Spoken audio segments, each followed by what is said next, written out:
Boker Tov, Shavua Tov Umvorach, Parashat Vayera et la fin de Parashat Shemot.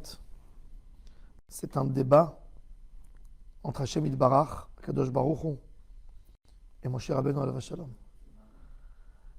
Akadosh Baruch Hu charge Moshe d'une mission d'amener une délivrance au peuple d'Israël et de les préparer à la sortie d'Égypte.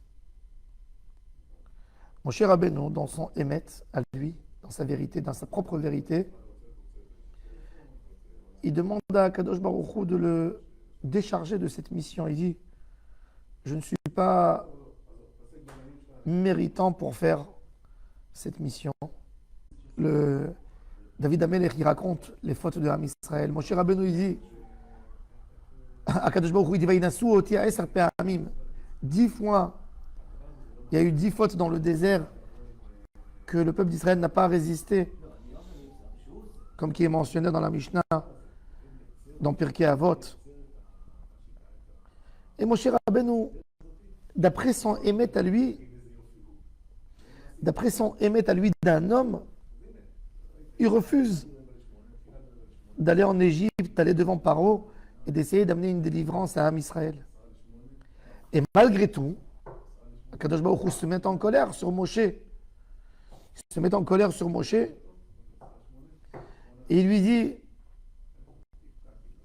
tout ce que tu ne veux pas aller, c'est parce qu'il y a dedans un élément un manque d'une volonté de se donner à tes frères. Il faut savoir, et Akadosh Baruch Hu, il dit à Moshe, ton émet à toi doit vouloir amener une délivrance à tes frères. Dans ton émet à toi, dans ta vérité à toi, tu dois te lancer pour amener une Géoula à tes frères.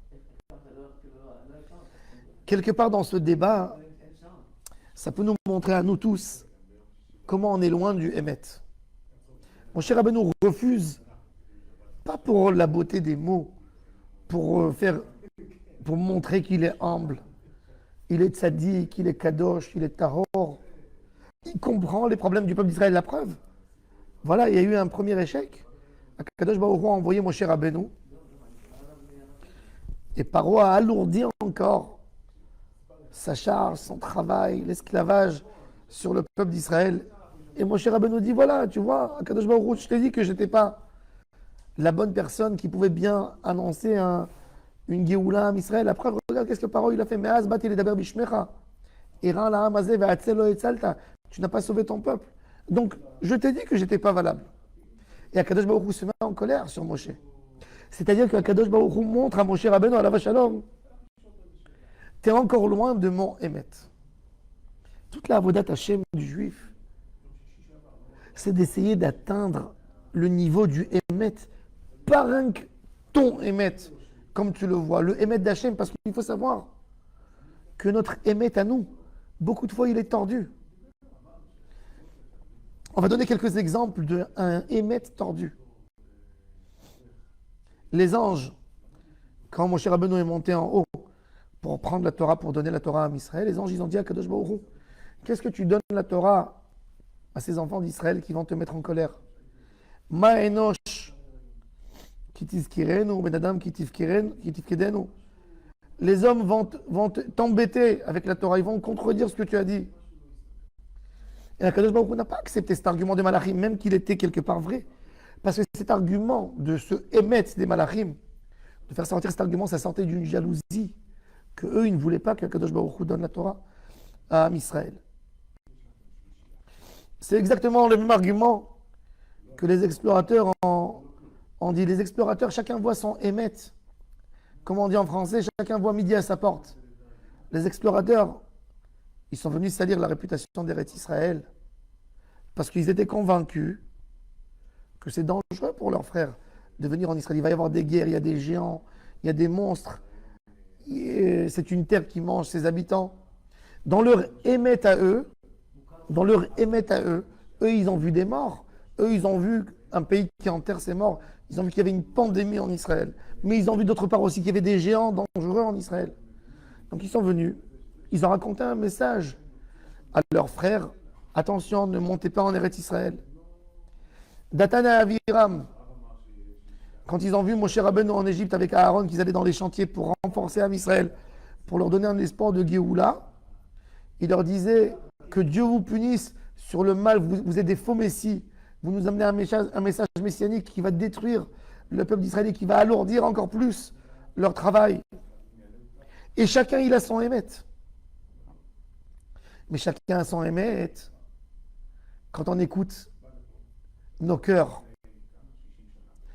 Et tout le Inyan de Vaera, qu'Akadosh Baruch Hu donne à Moshe Rabbeinu l'exemple des patriarches, il dit à Moshe Rabbeinu, vous êtes loin, ceux que je languis, comme je languis les Avot Akdoshim, Abraham, Yitzhak et Yaakov, vous êtes tellement loin des Avot Akdoshim, parce qu'Abraham Avinu, Yitzhak et Yaakov ne cherchaient pas que leur vérité à eux.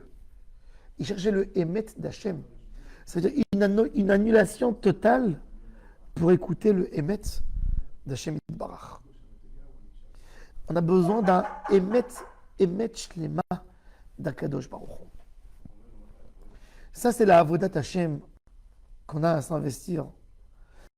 De reconnaître un Emet, une vérité, c'est une vérité qui est due à mon niveau à moi, à mon niveau spirituel, où je suis aujourd'hui. Des fois, un homme peut mettre un Emet qui sort de sa jalousie. Il veut critiquer ses collègues, ses voisins. C'est un faux Emet. Parce que c'est la colère qui essaye de l'amener dans une sorte de Emet que lui pense c'est du Emet, mais c'est pas du Emet. C'est pas du Emet. Le Emet, c'est de s'annuler complètement à Hachem. Et rien que quand on s'annule complètement à Hachem, on peut trouver le Emet absolu d'Hachem, pas le Emet humain. Et c'est pour ça que beaucoup de fois, un homme a une grosse difficulté à comprendre le tzaddik. Pourquoi? Parce que le tzaddik, il a un autre niveau de Emet. Ce n'est pas un Emet qui est lié à ma colère, qui est lié à ma jalousie, qui est lié à tout ce qu'il y a dans mon entourage. C'est un Emet absolu d'Hachem. Et l'homme, dans son petit cerveau, n'arrive pas à comprendre. On voit que même Moshe Rabbeinu, alav shalom, n'a pas compris le Emet d'Hachem. Akadosh Baruch Hu lui donne un message, lui dit, tu iras en Égypte, tu sortiras, tu vas dévoiler un message à Paro. Akadosh Baruch Hu dit à Moshe Rabbeinu, tu iras, tu amèneras une Géoula. Moshe Rabbeinu est sûr, allez, je vais en Égypte, je prends avec moi mon bâton, je fais les 3 signes, et il deviendra du sang, et prendre mon serpent, et de prendre mon bâton, il va devenir un serpent. Toi, Israël, est emballé par le message. Et Moshe Rabbeinu est sûr que tout ira très facilement, et il va rentrer chez Paro, Paro va tomber à genoux, il va dire, je vous envoie. Et ça y est, c'est vite fait, ça y est, c'est arrivé. Et Akadosh Baruch Hu, quand il envoie Moshe, il voit qu'il fait l'effet contraire. Tout d'un coup, Paro rajoute le travail à Am Israël, fait plus de mal. Alors Moshe Rabbeinu dit, il est où le Emet d'Hachem? Hachem a promis que j'allais partir et que j'allais amener une délivrance. Il n'y a plus de délivrance. Il se met en colère. Une colère, ça veut dire, une colère, un cri à Hachem, ça veut dire, c'est, tu m'as fait du mal. Tu m'as trahi. Tu m'as menti peut-être. Chas v'shalom. Et ça, c'est ce qu'Akadosh Baruch Hu dit. Toi, Moshe, qui a vu plus que tout être humain, tu connais même pas mon Emet. Tu connais pas mon Emet. La preuve, c'est que tu viens crier. Les Avot Akdoshim étaient moins en capacité de névoie que toi. Mais ils avaient une émouna plus grande que toi. Ils se sont effacés à moi plus que ce que tu t'effaces toi. Donc ils ont essayé de comprendre le Emet d'Hachem, pas notre Emet.